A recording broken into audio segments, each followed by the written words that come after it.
Která kamera jede? Obě dvě. Která jede?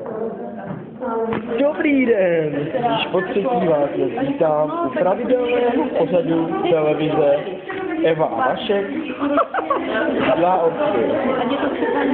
Tento pořad je vytvořen na základě dlouhodobých poznatků o pěstování bílých orchidej v České republice, kdy si můžeme říct, že to není, ale opravdu není jednoduchou záležitost. To je vole košíka, to byla bedna. Pěstování bílých orchidejí můžeme sledovat jak to z pohledu jaksi floristického, botanického, ale také z pohledu obyčejného člověka. To Se dělá orchidej, o to se pojme přesně a důvěrně, zobrazuje krásný a přehledný soupis všeho toho, co je třeba pro pěstování bílých orchidejí vytvářet.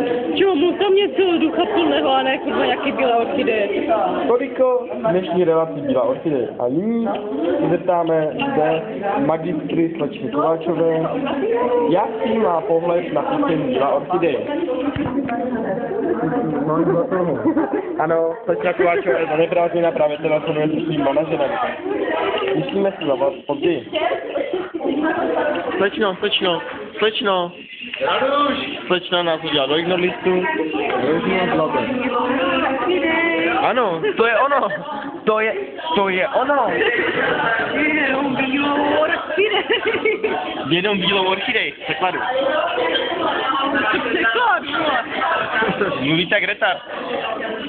Vy taky mluvíte celkem dementně. Koukejte se do kamery. Ano? Libor ještě přijde. Hele, kamero. Hele, kamera. Kameraman, víš, co děláš? Kamera točí kameru. Kubajdo? Prosím? Ne, to dělá Kubajda. Já budu to. Co dělá já? Jo? Počkej, ukaž. Profilu 76 C. Aha. Ne, 85B. To je jedno, to samé. No, Nina točí tak píčoviny, vole. Čeho smíte, že to píču? Bejtka, vole, bejtka. Jsem tě chytl tím krkem a bude.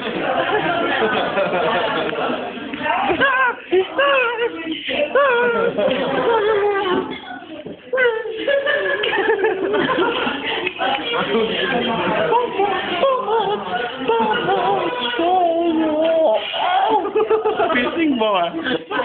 Tak jsme otevírali Bratinovi, jak bomali hubu, aby to zral strašný. Chcete vidět debilní úsud? Kubajdo, víš, co to hraje? Manon je můj osud.